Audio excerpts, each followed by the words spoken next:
veteran Donald considering coming out of retirement. The 35-year-old Donald, who retired in 2024, did a private workout this week for Rams defensive line coach Jeff Smith and 2 members of the team's strength and conditioning staff. The Rams needed to find out if Donald was able to meet certain physical requirements specified in the NFL's collective bargaining agreement with the players' union. Rams coach Sean McVay said Donald easily met those requirements, but is leaving the decision up to Donald. McVay added that the 10-time Pro Bowler does not have a deadline to say he wants to rejoin the team or stay retired. The Dodgers are back in action tonight to start a 3-game series in Arizona. The Dodgers bring a 6-game losing streak to the key series. Arizona is 8.5 games behind the Dodgers in the NL West and is hoping to make up some ground this weekend. No debates, no speculation, just the info you need. That's your KBLA Sports Minute. I'm Ray Richardson on KBLA Talk 1580. All I need is one mic. With the KBLA Talk 1580 editorial, I'm Tavis Smiley. August 5, 2026. Dear LA City Council President Marquise Harris Dawson, on behalf of a coalition of businesses and residents that constitute the Crenshaw Corridor community, we write to request that a concrete timeline and resources for fully completing Destination Crenshaw within a year be developed and announced. A year is the outside time it should take, and we hope and expect that it can be finished considerably sooner. We also request the immediate establishment of a business interruption relief fund for the merchants, entrepreneurs, churches, and property owners who have borne the disproportionate economic burden of the prolonged delays associated with the Destination Crenshaw project, and a resident relief fund for the residents of the corridor who have been most adversely affected by the prolonged construction and delays associated with this unfinished development. Destination Crenshaw was presented to this community as a transformational investment in Black culture, Black commerce, and the future of South Los Angeles. It has now been 6 years since the project broke ground and over 2 years since the promised completion date. Construction has stalled with no apparent end date in sight. The Crenshaw Corridor community embraced the vision of Destination Crenshaw, but the obstruction from the delayed construction has caused prolonged health and safety hazards, uncertainty, reduced customer access, declining revenues, disruptions, and mounting financial hardship. A broad spectrum of the community expressed their frustration over these delays and the impact they have had on the community at a standing room only July 30th town hall at Bethesda Temple Church, widely covered by the media including ABC, CBS, Fox, and NBC. The burden of these unexplained delays should not rest on the shoulders of the Crenshaw Corridor community, which acted in good faith and supported this historic project. If the city fails to provide a complete and substantive response to this correspondence within 30 days of the date of this letter, the Crenshaw Corridor community reserves its right to pursue all of its rights and remedies. Sincerely, the Crenshaw Corridor community. To read the complete letter detailing all of our demands, go to our website at kbla1580.com. With a KBLA Talk 1580 editorial, I'm Tavis Smiley. As always, we welcome your feedback.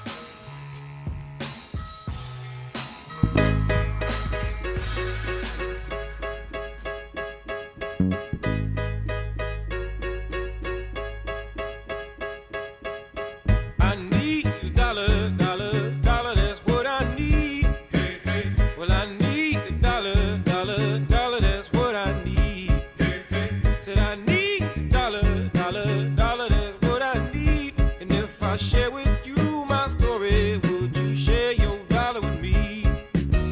Bad times are coming and I reap what I done sowed. Hey, hey. Well, let me tell you something, all that glitters ain't gold.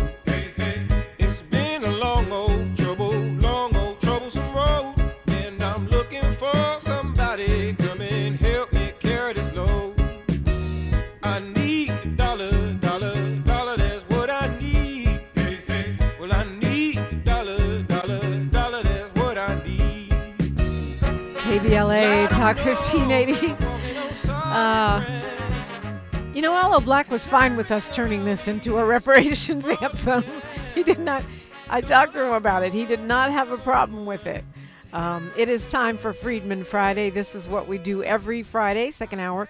We talk about reparations, how we can stay on top of it, how we can be better informed, and we can inform each other, stay up on what's happening, which continues to be rather robust. We're joined in studio now by Khansa Jones-Muhammad, better known as Friday Jones. She's a reparations advocate, an educator, and was the vice president of the LA Reparations Advisory Commission, and is co-facilitator of the National Assembly of American Slave Descendants, Coalition for Just and Equitable California.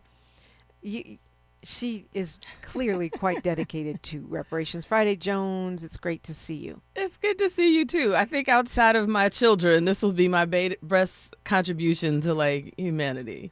Second to my kids. Yeah. Well, right. The kids always have to come first. They do. I mean. But then again, that's partly why we do the reparations work, right? Is for the kids. I always say the next 7 generations. The next 7 generations is who I'm planning for now. I know in the Bible it says, don't get me to quoting exact scripture, but the verse says something to the effect of a wise man has basically planned for his grandchildren. So I'm trying to live in that body of work right there. Yeah. Well, I mean, we've had some setbacks. I think we focus too much on those. I'm not saying to go into denial, but what I am encouraged about is the fact that under this current administration, which has explicitly said they oppose reparations at the UN and then voted against the UN resolution around reparations and the crime against humanity of our enslavement, we continue to see cities, states, counties, and individuals and institutions moving forward with things that could be defined as reparations. So I hope the lightning doesn't strike indoors. But I'm actually going to give some praise to Isaac Bryant. Why are you looking up? Even Dominique is scared. You said the lightning might strike. No, but yeah. But no, you know what? He worked on some recent legislation that stands in sort of historical work where you make slave declarations. I don't have the bill number. I should have. Look, we free running this morning, but he has a bill that I believe just recently passed, maybe 2 weeks ago, for slave disclosures. And we know in the state of California, we've already done the research on the banking industry, the insurance industry, companies that were definitely steeped in the slave trade. One of the things that I wish that Isaac would do, and this might offend some people, but I think when it comes to actual other governmental bodies, whether it's United States or municipalities or foreign nations, because we have the world's 4th or 5th largest economy, depending on how we fall in the rankings, but we're consistently in those two spaces. I think it should extend, that slave disclosure should also extend to governmental bodies.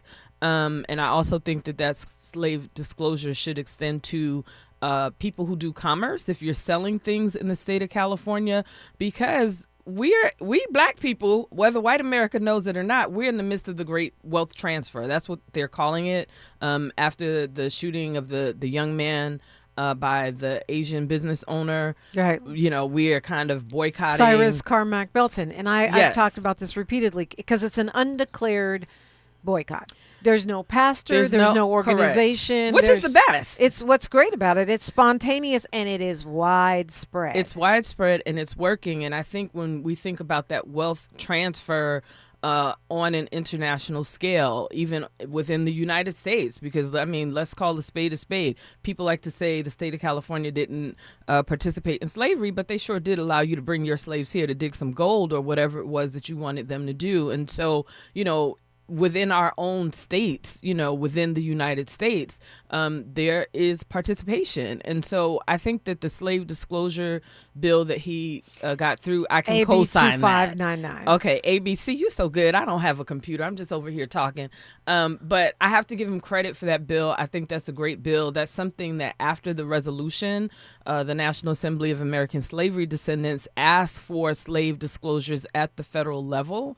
including the points that I just made about commerce and governments, because I think it puts us on a playing field. One of our blind spots, particularly, in dealing with Ghana or, name a West African nation, whether it's Benin, not so much Cote d'Ivoire, but Senegal, all participated, in the slave trade. They have history that is history that I think we should know.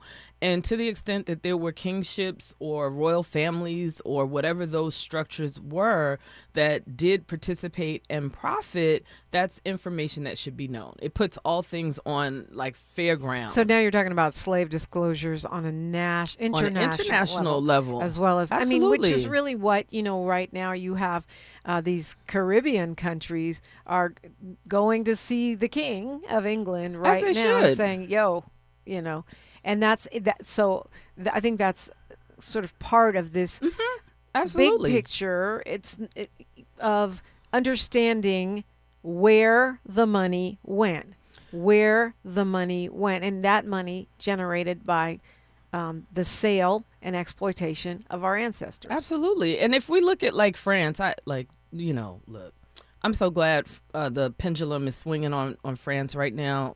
Haiti paid for their freedom. They paid heavily for 200 years to France. We have France being imperialist all, through Africa. And I don't usually get on this. Like, I usually stay on us and American freedmen, and we will pivot because I got some things to tell you all about what's happening here in the United States with the Department of Justice. But France, Burkina Faso and Traore was like, get up out of here. You're going to stop living off of us. And basically, we see France taking that financial hit. And so whole nations have been built on imperialism, on slavery, on that sort of European domination. I don't call it white supremacy anymore. I call it white dependency, because they're quite dependent on black people, black bodies, black labor. The fact of the matter is France would never be the it's superpower. Like, what state can we that it is? Can we say it's the size of? It's just because it's not just the enslavement, right? It's and also what do they really make? Right. But continuing to this day to tax many African nations, while Burkina Faso might have given them the middle digit, there are several others, including Senegal, that still pay money to France. Yeah, and at this point, for nothing. At this point, I do have some challenges, with Ghana in particular, talking about chattel slavery, because that was very American. It was very Caribbean. It was. We maybe should pivot, because you and I can do a whole show about that. I've been to Ghana 3 times, and those slave dungeons are all over there. And there is intellectual discourse about their responsibility. That's Absolutely. Going on. But also their great grandparents and cousins and stuff were also part of the trade. The people that were stolen. So they were part of who was stolen. They're victims. Part of who was selling, depending on which family you're talking about. Right, and which ethnic group. Right, and I think, we have to be real with that. If you are not coming from that place, I think from the American perspective, from that American freedman perspective, there's nothing we can do in terms of business with each other, in terms of building with each other, because you're not starting from a place of truth. Right. I just think the intellectual honesty around that is much more present when you're on the continent than it is in the international news and in here in this country when we talk about it. It's my experience. And I know that next time I go to Ghana, if I go, I will not be visiting those dungeons anymore. I've had it. I've had my fill of, recounting our suffering in that way. But wait, before you move, yes. I got to throw this term out there, alfajiri. It's a term, it's a Swahili word, and it's the counter. We live in a world of duality. There's no thing that lives in isolation. Everyone talks about the Ma'afa? We talk about that, which is like the European lens and slavery and all the stuff that we just talked about. But there has to be a counter to that. And to me, I came up with the term alfajiri, which means dawn. And so it was the dawn of kind of the wars that happened if I'm being honest, historically over a couple of centuries, like in that 1300 to 1500 kind of period, there were these wars that were happening that contributed to the transatlantic slave trade. And that's part of that honesty that we're talking about. Like, we have to talk about the Ma'afa, but we also have to talk about the Alfajiri. Anyone using that term, it's mine. I created it. It's not copyrighted or anything like that because it's just a word. It's a Swahili word. But it's a Swahili word. So when that you means, say it's mine, you're talking about using it just in using it. reference Yeah, give to some credit reparations. because I believe folks should use credit. The Ma'afa is fine, but there's a counter to that. Well, the it doesn't live Ma'afa in really refers isolation. to the Holocaust of against African Absolutely. people worldwide, and it sounds like what you're talking about is the New Day, the movement for repair. I had not looked at it like that, but it's about that accountability of let's, for the folks who were trading folks, like the woman who wrote the New York, what is it? The New Yorker. It's not the New York Times. It's that magazine within the New York Times, which I think is the New Yorker, New York Magazine. Where she talked about, my grandfather was a slave trader. Like, that to me is honest. So, we can have those conversations because we have to have those conversations, again, to just be on equal footing. Yeah, and I'm going to throw this in since you didn't want to pivot yet. I also think this is a favorite talking point of conservative anti-reparationists, and they tend to exaggerate the scope of African participation in the enslavement of other Africans because they feel it takes them off the hook for responsibility. The fact is, there were some nations that did do that, and some of them rather extensively, but what their definition of enslavement was not what enslavement was here in this country or in much of Europe, and so I think that's intellectually dishonest as well. No, that is even, because then your argument is things live in isolation, and they don't. There has to be a counter. There was participation. There was participation, but African, the women who traded in yeah, Senegal. but in every other nation, even in Asia, when they enslaved someone, the person didn't lose their language, their religion. They weren't raped as part of their enslavement. Those are consequences, and because the consequences happen to be what they are. But that's unique to the chattel slavery institution of this country. That's all I'm saying. Or go Alfajiri. Yeah. You can't talk one without the other. Right, but you also cannot we cannot allow ourselves to be manipulated by conservatives who want to reshape history. Like the guy I wouldn't own that. I came up with a term after doing research and understanding, and it's actually, for me, it's personal because I do have an ancestor that was imported here in the late 1700s, around 1799. She was a merchant. My great-great-grandmother, Tracy, she spoke 3 languages. She was on that sub-Saharan trade line that existed. Understood. Did you see the interview with Don Lemon where the woman started telling him that British soldiers are owed reparations by black people because they were patrolling the seas after Britain outlawed enslavement, and it was the black people who are really responsible for trading each other? Absolutely not. And who's making that argument? Is that Americans making that argument? In some cases, yes. Well, you know what? They can pack it up and they can go back to the UK, and we'll figure it all out when the dust settles with this reparation stuff. They can pack it all up. Go back to Ireland. Go back to Germany. Go 100%. Friday Jones is my guest, and we are going to talk because she's been doing some really deep dives. We are going to talk when we come the forward. fun stuff. She's morphing herself. She's, I'll let her tell you because I don't want to mischaracterize. But certainly you've done some very deep study around what is happening in Evanston. Yes. And what the possible outcomes and solutions might be as our Department of Justice seeks to jump in and try to quash the movement, the first city in the nation to actually cut a check. All that is coming up on KBLA Talk 1580. She's reclaiming her time on KBLA Talk 1580. More First Things First with Dominique DePrima when we come forward. The KBLA 1580 app puts the realest conversations right in your pocket. Stream live wherever you are in the world. No static. No searching the dial.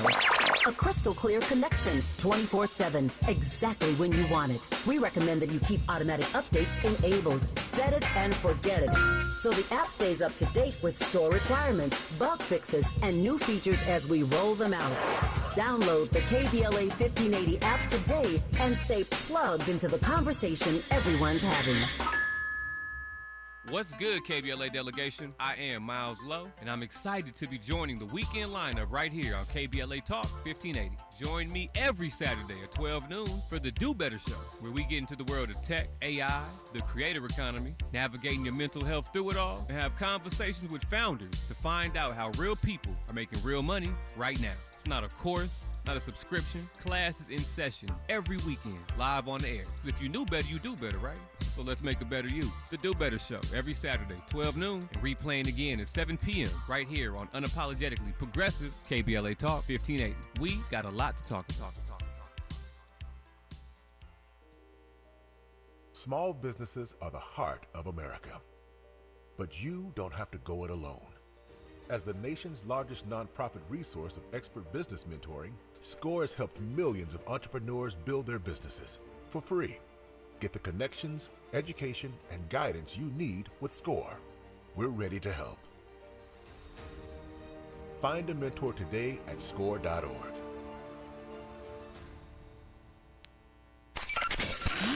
Just in case you missed our Procrastination Crenshaw Town Hall.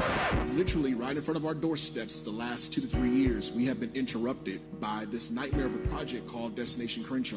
The desire was partnership at the onset, but we've seen broken promise after broken promise. We've seen our parishioners impacted.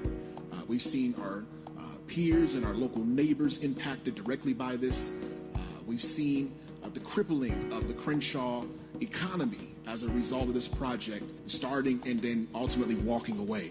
And we're not going to just lay down. We're not going to just, amen, pretend like nothing's happening on our doorsteps. And tonight I want to get out of the way because I want to hear from you. I can stand there as a pastor and tell you how many times we've been interrupted from our flow of worship, how it's impacted our ability to provide services to our community, how the blight and how the construction derailment has hindered our ability to amply run our food pantry programs, to offer summer camp programs for our young people, how the construction impacts just our ability to be able to come to church in part. I can go on about how it's interrupted just our day-to-day operations and being able to accommodate the needs of our community. Making sure they stick to the truth. We're KBLA Talk 1580. The conversation continues right now with Dominic DePrima on First Things First. Okay, Khansa Jones is here. Khansa Jones-Muhammad, a.k.a. Friday Jones. It's Friday Jones is like your reparations Sasha Fierce, right? It is. You know, when I started in this space, a girl got a day job. I don't care what all the crazy trolls say on social media. I have a job, and I needed to keep my job, and I needed to keep the worlds separate when I started in the space. And over time, it's merged. Like, once I was appointed to the commission, I was like, look, this is what I'm doing. There may be times I have to, go have speeches or whatever as it relates to this work. And I eventually had my job to basically sign off on the fact that this is a thing. This is part of my life. But in the beginning, it was like, and the name, yes, I was born on a Friday. I wrote a book called The Real Friday Jones. And it's like a memoir growing up in Brooklyn through crack cocaine era and just kind of surviving life. But I was like, shoot, this is a good rebel's name, and there is an enslaved person. I need to read their story, who was named Friday Jones, and I was like, get out of here. So yeah, it's a nice revolutionary. Yeah, I love that for you. So let's talk about Evanston. Let's talk about it. Yeah, Evanston was for me really inspiring because it's a small town in Illinois that actually enacted a reparations program, paying people cash money for housing based on a specific, I would say, lineage-based formula, because you had to be part of the harmed group. Anybody couldn't just apply. Let's talk about Evanston. So I did a deep dive into that, and I forget who started the lawsuit. I don't know if it's Pacific Legal. It's a couple of the conservatives that started the lawsuit against Evanston, which I think Evanston knew was going to be coming. Yeah. And of course, they claimed violation of 14th Amendment rights. But what happened in the space is Asheville, which is still my favorite model. Asheville is my favorite model because they have a third party, a stakeholder body that actually governs on equal footing with the government in terms of reparations. And our Assistant Attorney General, Harmeet Dhillon, sent that commission a letter, right? And in that letter, she says, I think that the reparations programs you all want to do violate the 14th Amendment, violate equal housing protections, She wrote a letter. You can Google it. You can look it up. That happened almost maybe a month or 2 months before the U.S. Department of Justice joined the Evanston lawsuit under the same language, violation of the 14th Amendment. And with regards to the housing program, they basically said it wasn't narrow enough to comply with race-based policy to meet strict scrutiny. And all of that is legal talk to basically say, if you're going to do race-based policy, yes, the United States will allow it, but it has to pass a legal bar of strict scrutiny, meaning that whatever you're doing, it has to show that there was specific harm to specific people, and what you are using as a remedy is so narrow that it's just addressing that. It's not, addressing racism at large in the United States. Because heaven forbid we would do that. Heaven it was forbid. Judicial Watch. Judicial Watch, yeah. I never remember them, but I don't. Well, that's okay. You don't need that in your brain. Exactly. It's a conservative group that likes to wreak racial terror. Only on us, though. They don't file any other lawsuits against any other ethnic people. So I don't know bar associations that might be listening that regulate some of these attorneys. Right, you should but apparently the strict scrutiny only goes one way. Well, the strict scrutiny only goes one way, and I also had the privilege of being on a national black journalist in Chicago a couple of years ago when the whole Trump debacle happened. I was there the day after, and I was on a reparations panel with Dino, and I forget Dino's last name, but Dino provided the research for Evanston. And he was already a researcher. He was already a scholar. And so when they needed research in order to have their commission, he provided it. And if you go into their hearings and sessions, it's public record. So anyone can read Dino's research, which is extensive. And it goes, into the early formation of Illinois as a state and things that happened. It talked about the Underground Railroad, and it was just very rich in history. And so when I read that, and then I hear Harmeet Dhillon come forward talking about it's not limited enough, I'm like, it's $25,000 in a 2026 economy, which is peanuts. Right. It's Morris Dino Robinson Jr. Hey, Morris Dino Robinson Jr. And I want to backtrack a little bit because you've done so much research that some folks might not be keeping up with exactly what you're saying. But we will do that after news, traffic, and sports. Who is this Assistant Attorney General that you're referencing, and why is she jumping in Evanston and Asheville? All that is straight ahead on KBLA Talk 1580. Where the overlooked become unmissable, this is KBLA Talk 1580. I'm Mike Island with BIN News Now. A federal judge says Haitian migrants in the U.S. have officially lost their temporary protected status. This follows a Supreme Court ruling allowing the Trump administration to end the program. The decision affects more than 300,000 Haitians. They've been protected from deportation, which was granted after the 2010 earthquake in Haiti. The Trump administration wants to cut regulations on the federal Head Start program that serves low-income children. Federal officials want to reduce regulations governing the program. Among the changes proposed could eliminate class size limits and teacher qualification requirements. The proposals could take effect as early as 2027.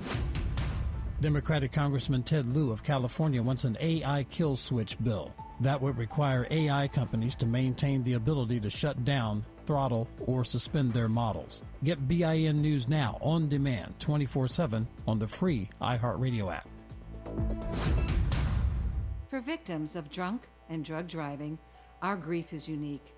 But you are not alone. You always have a place at MAD. Call our 24-hour victim helpline at 877-MAD-HELP or visit mad.org. This is the KBLA Sports Minute with Ray Richardson.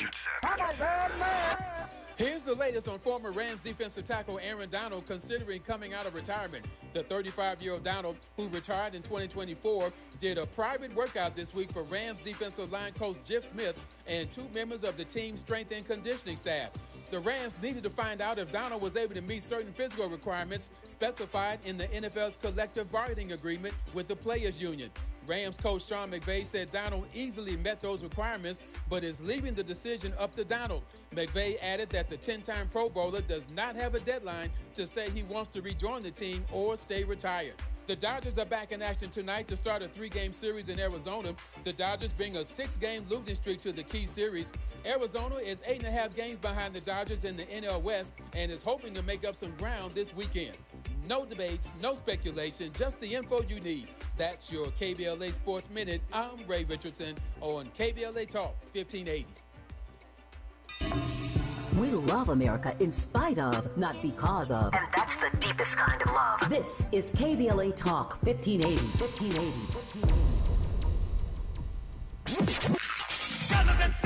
There is no denying that we've always been the conscience of this country. KBLA Talk 1580 is progressive talk radio built for our community, by our community, and with hosts who look like you, live near you, and care about what you care about. 50,000 watts of truth right here in Southern California. KBLA Talk 1580. Listen live on your AM radio dial at 1580 or stream us live on our KBLA1580.com website or on our free KBLA 1580 app. Unapologetically progressive. Ready for a weekend reset?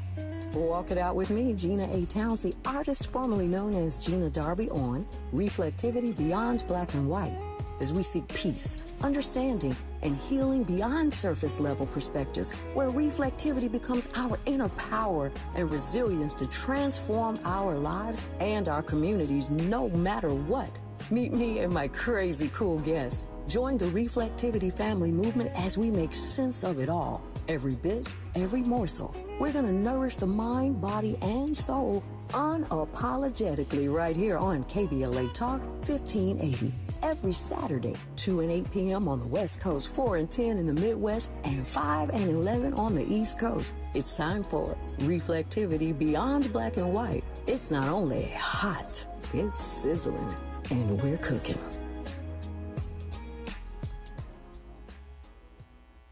Don't be anxious or confused about AI. Take control of your career when you get the skills to tackle real business problems and design specialized solutions. HR Dive reported that entry-level talent with applied AI credentials can receive up to a 25% salary boost. But where do you find training that you can trust? Future-proof your career and deliver more value with Humans Lead the Way AI.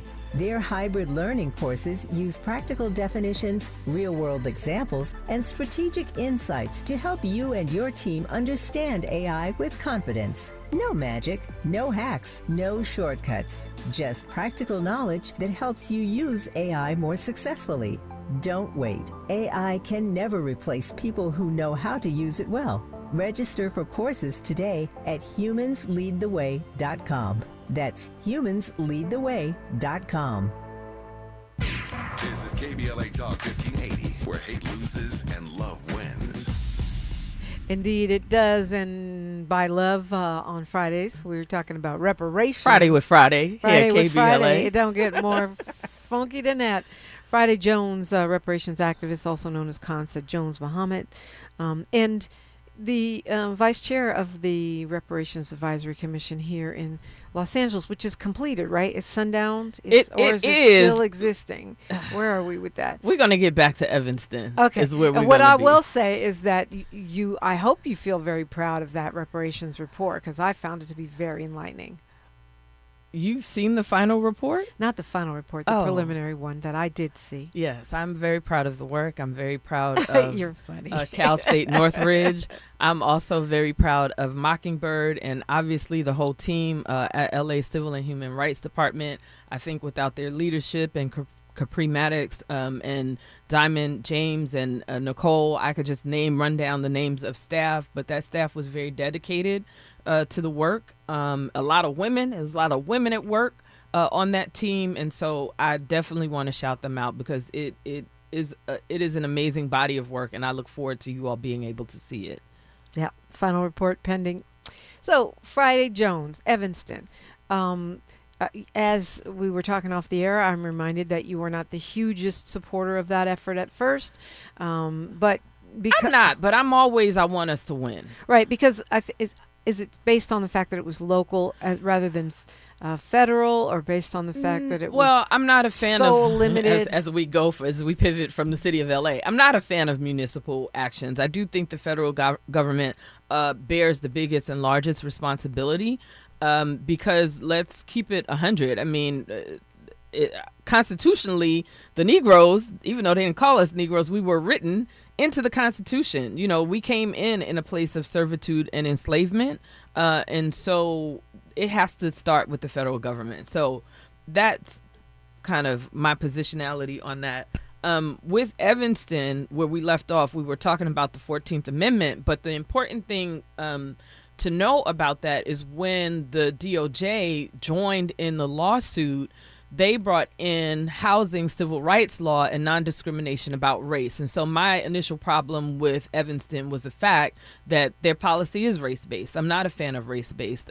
You will see with the City of LA's report when it comes out, there are multiple beneficiaries for a reason. And I think that in the reparations space, we have to be comfortable. We always like to say, oh, we're not a monolith, but then you want to write policy that is. That makes no sense.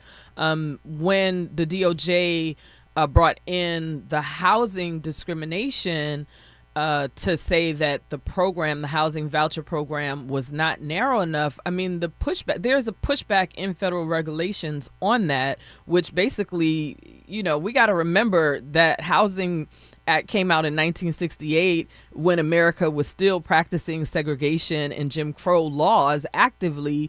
And so there's an exception in the bill for single family homes. And so if the bulk of these homes are single family homes, what is this lawsuit for?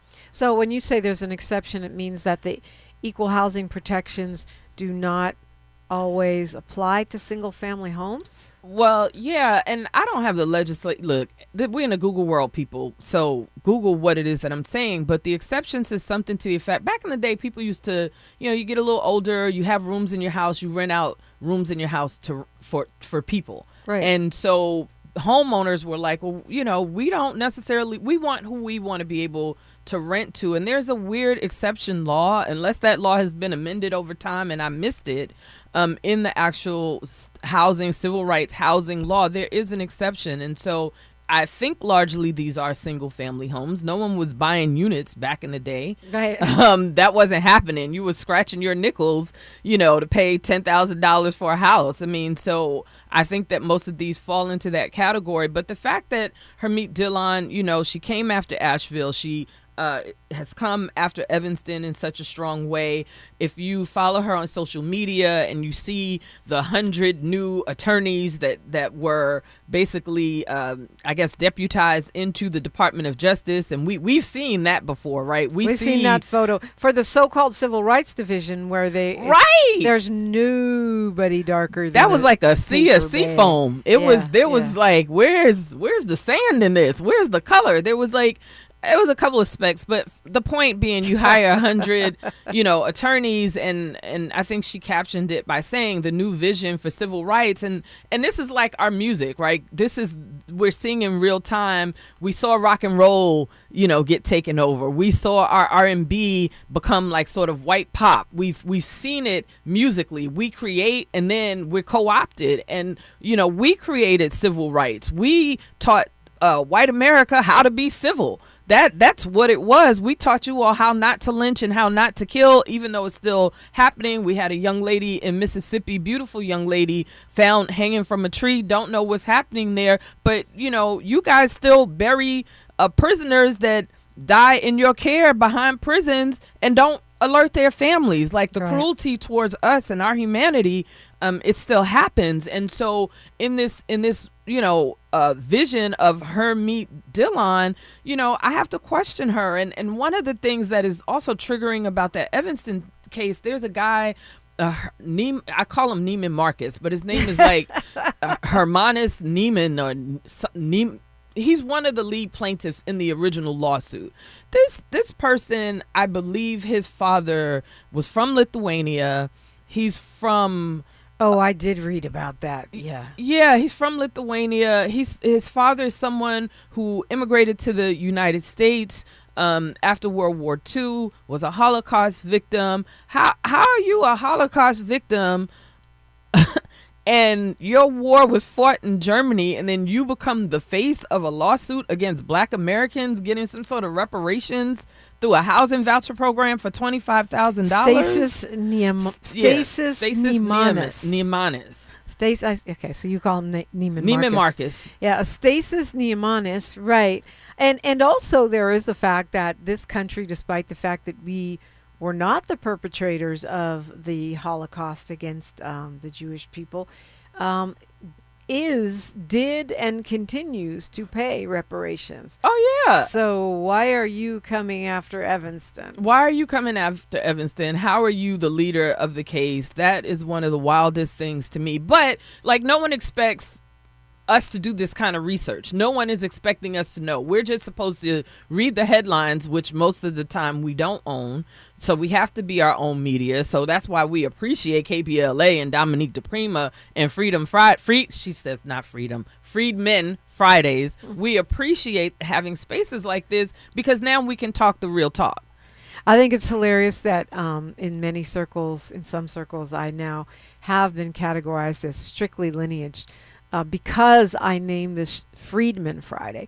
And the reason I name it Freedmen Friday is because that is how we were categorized after the Civil War. That was the name of the Bureau. That is, to me, very much at the center of this conversation about reparations, because that is when our government admitted that they were supposed to be doing stuff, which they, are not so much doing, at least not federally now.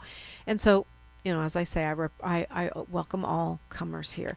So, but apparently, because you are a pragmatic activist, you're saying, okay, these folks are at least paying out something. Something is moving. And shout out to Dino. Dino helped change my perspective because he said, look, when we were there, we were just trying to do something. And Dino Robinson Jr. Let's make something happen. And I can, from a heart-centered space, I can respect that. Yeah. I can understand that. Dealing with government is not easy. You have to go through bureaucracy when you're on these commissions. There are do's and don'ts that everyone tells you what you can and cannot do. Usually you have to have a sign-off by a municipality, which often includes their legal teams. Cities have attorneys. The state has California State Department of Justice. And so, it's very political. And so for something like that to actually happen, I don't agree with the race policy. I do believe that, again, we have to learn to start multi-tiering our beneficiary classes when we do this work. But I am going to fight against Harmeet Dhillon. Why? Because I know that she's part of the system that is intentional on being anti-Black. And when it comes to American freedmen in particular, the people who were named in the United States Constitution, they don't want to pay, but they have to pay. Also known as the babies of slaves, according to Donald Trump. According to Donald. All right. Wait, you just said some term multi-tier. Multi-beneficiaries. What you talking about? What you talking about? What does that mean? Okay, so in the reparations space, I'm all day lineage. And even with the American freedmen thing, if you look at what's happening with the 5 civilized tribes and the Choctaw freedmen, Chickasaw freedmen, Cherokee freedmen, the U.S. has made some concessions on who they are as a people. And they had their 1866 treaties. The closest thing that we had was Field Order 15, which eventually the president at the time, got that up out of here by reorganizing a few executive orders. And so there are parallels that we can learn from that freedman status, which has been elevated very recently by the federal government. And so this idea that we are not going to be repaired is almost laughable to me. Which is why it's important for me to be a share of information. It's important to do this research, because if we don't do it, we won't be able to see the legal games. And legal is the third arm of government, right? We got that president, we got our Congress, which includes the Senate, who's making the laws. But we have that court, which is where we've always taken the worst hits. That's where Dred Scott was. That's where the Little Rock and then kids going to school, Brown versus the Board of Education. We take hits, sometimes wins, but we take a lot of hits in this judicial system that we have. And we got to be smarter to see the games, and we got to know the law. So all you black law students, everybody can't be sports and entertainment law. We need some of you all in the modern movement. Everybody can't do torts. We need some of you all on this side. And the other thing, with Harmeet Dhillon, she has a law firm. Supposedly she doesn't work there anymore. But there's an organization called Show Faith by Works, which is has a filing as a foreign entity in the United States. And they are representing Israel, supposedly in the name of tourism, and they are targeting black churches and white evangelical churches to get Christians to basically believe in Israel and do tourism with Israel and stand in the gap for Israel. I think that's a power move, because AIPAC, is kind of, but it's like a propaganda initiative. It's totally a propaganda initiative. And why is her law firm the law firm for this foreign state, while she sits in a very, very powerful position as the Assistant Attorney General of the Department of Justice for the United States, Harmeet Dhillon. Or Dhillon, I don't know how you say her last name. Well, but you know how to find her, and that does seem to represent a conflict of interest. How could you have be part of a law firm representing a foreign interest at the same time, represent supposedly one of the people's lawyers as an assistant attorney general, and enjoining yourself to a lawsuit that has a Holocaust victim as the face? These things are coincidences, but they're just worth saying out loud. It's just interesting to me. And so I think she's problematic. I think her vision, again, I talk about the beast system. A lot of things exist in the beast system, and I think this is one of the structures coming after us in this way. And I've called out, I think her name is Diane Dixon. She's an assemblywoman from Newport Beach, California. She's a state. She came out with a video, and she was very anti reparations, and there was a law that's, I don't think it's passed, but Tina McKenna put it forward again. Tina McKenna got this right with the tax code, and basically saying for any benefits, taxable benefits that might happen within a certain window of time, it will be untaxed, right? We want our reparations to be untaxed. Well, Diane Dixon came out and very anti, but Diane Dixon, where were you when, and she wasn't in office then, but where are you with the fact that in the state of California, again, Jewish Holocaust victims received their reparations in the state of California not in compliance, but similar to federal law, where it's tax-free. So it's a federal law, and the state put that law into its tax code, which it did not have to do because the state is independent and can make its own tax laws. So why is something good for one group of people and not good for us? And I said her Newport Beach constituents should be, calling her office in protest and saying, leave, these American freedmen, leave these black people alone. Hands off reparations. McKinner's bill did not pass, but it is not dead. AB 2186, you're talking about the the bill that would stop taxation of reparations. Right. Indeed. Well, and we got to know these things are happening, right? Yeah. You know, we sometimes, It's a even lot. in reparations, we get into our little bubbles. And one of the reasons I don't do a podcast often, because I have things going on, I do 2 a month. I can commit to doing 2 a month. But the reason I started Friday Jones Uncensored was to start talking about some of these things. Like, people need to know what is going on in reparations. I think tonight I'm going to talk about Alameda. You know, Alameda just had a local win. We'll get to that when we come forward. And I do want to touch on it. And we need to let people know how to find your pod. So all that is coming up on KBLA Talk 1580. More of First Things First with Dominique DePrima when we come forward. Just in case you missed our Procrastination Crenshaw Town Hall.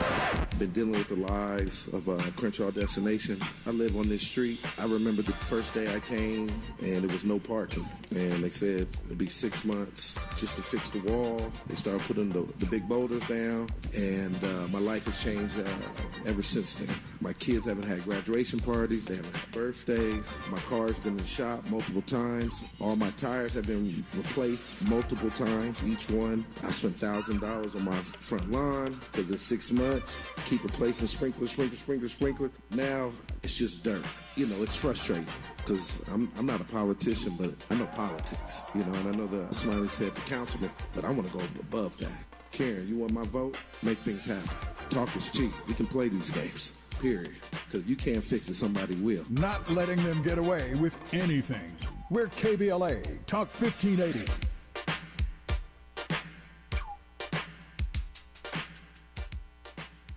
Are you feeling the heat? LADWP can help you stay cool this summer and save money. Through the Cool LA program, eligible customers can receive instant rebates of up to $275 on new portable, window, and wall air conditioners. Shop the Cool LA Marketplace today and beat the heat and save. Learn more and apply at ladwp.com/cool-LA. That's ladwp.com/cool-LA.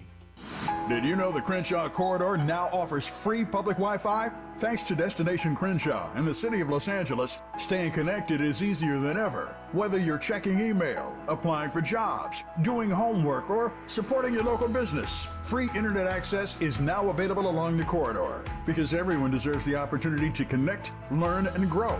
To find Wi-Fi locations and learn more, visit www.getconnected.lacity.gov. Hear that? That's the sound of your life. Perfectly imperfect. Beating in rhythm to the world you've created. But every time you drive after drinking, the music gets drowned out. Your life sounds pretty great. Don't let a buzz ruin it. Buzz driving is drunk driving. Don't drive buzzed. A message from NHTSA and the Ad Council. Onyx, I keep having stomach issues. Please make me a doctor's appointment. Okay, are you suffering from diarrhea, bloating, gas, or oily stools? If so, you may want to ask your doctor if it could actually be a problem with your pancreas, called exocrine pancreatic insufficiency, or EPI. My pancreas? How is EPI treated? A prescription medicine like Creon, pancrelipase, is used to treat people who can't digest food normally because their pancreas doesn't make enough enzymes. Creon is the #1 prescribed treatment for EPI. Creon may increase your chance of fibrosing colonopathy, a rare bowel disorder. Tell your doctor if you have a history of intestinal blockage or scarring or thickening of your bowel wall, if you are allergic to pork, or if you have gout, kidney problems, or worsening of painful swollen joints. Call your doctor if you have any unusual or severe gastrointestinal symptoms or allergic reactions. Take Creon as directed by your doctor and always with food. Do not chew capsules, as this may cause mouth irritation. Other side effects may include blood sugar changes, gas, dizziness, sore throat, and cough. These are not all the side effects of Creon. You can learn more at 1-800-633-9110. Before your appointment, visit creoninfo.com. That's CREON info.com. Find a righteous rage and don't be afraid to say what you see. We're KBLA Talk 1580. Okay, so Friday Jones is my guest on this Freedmen Friday. And you can find Friday Jones Uncensored on YouTube. Is that at Friday Jones? Is that the address on YouTube? Yes, at I Am Friday Jones on all social media. I Am Friday Jones. So I Am Friday Jones. Yes, so on YouTube, Twitter. I got off of TikTok, y'all. Sorry. Instagram, Facebook, the usuals. I have some more socials coming up soon, but I am Friday Jones on all social media. Okay, and so tonight, you say twice a month you do it, and one of those times is tonight, 7 p.m. on YouTube. But you can also tap in at I Am Friday Jones and get the replays. Get the replays because it's a lot of information. I'm usually moving very, very fast. I cover a lot of ground when I do these shows. But if you really want to know what's going on, if something comes up in a news headline, I'm usually going to cover it. Online, someone sent me for Illinois, for the state of Illinois, which also has its own commission. They sent out a survey and they were saying they didn't have enough people taking the actual survey. And so I walked through the survey online. I will say from the images, if I saw that in my mailbox, I would not have thought it was like for reparations. I don't know who did the artwork. Right. It was a beautiful black woman, but it wasn't like a black family. I would have thought it was like some sort of woman's maybe health. Gotcha. So before we run out of time, yes, Alameda, I'll be talking about that tonight. You know, that was the recent headline. Alameda has said what their recommendations for reparations are. So we're going to walk through some of that. It's just important to see what the municipalities are doing. And I think in the state of California, some of the municipalities have to start making demands of the state. Yeah.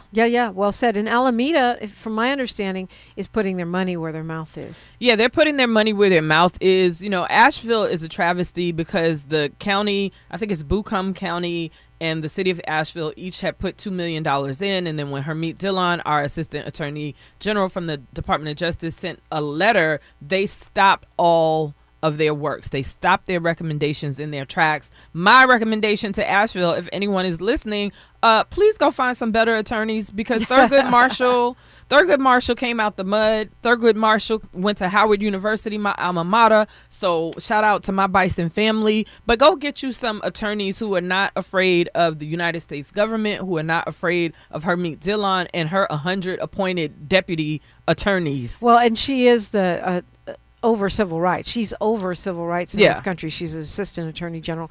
She went to Dartmouth, but we got Howard, so. We do. We have Howard, and, you know, shout out the Thurgood Marshall Institute and Justin Hansford. Justin, you need to let me holler at some of the new attorneys coming through the law school over there because we cannot be afraid to assert our rights. And Asheville, I will say this, is the best reparations model. If you haven't looked at it, check it out. See how they did the work. It is a blueprint.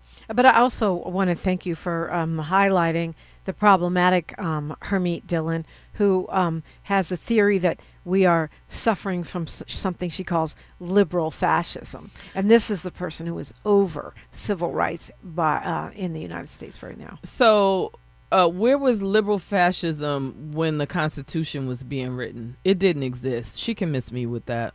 Yeah, well, but it shows you her philosophical outlook. Oh, yeah. And certainly it is not in service of reparations. It is not in service of black people. They have encouraged white folks to come forward and give their grievances and file legal complaints.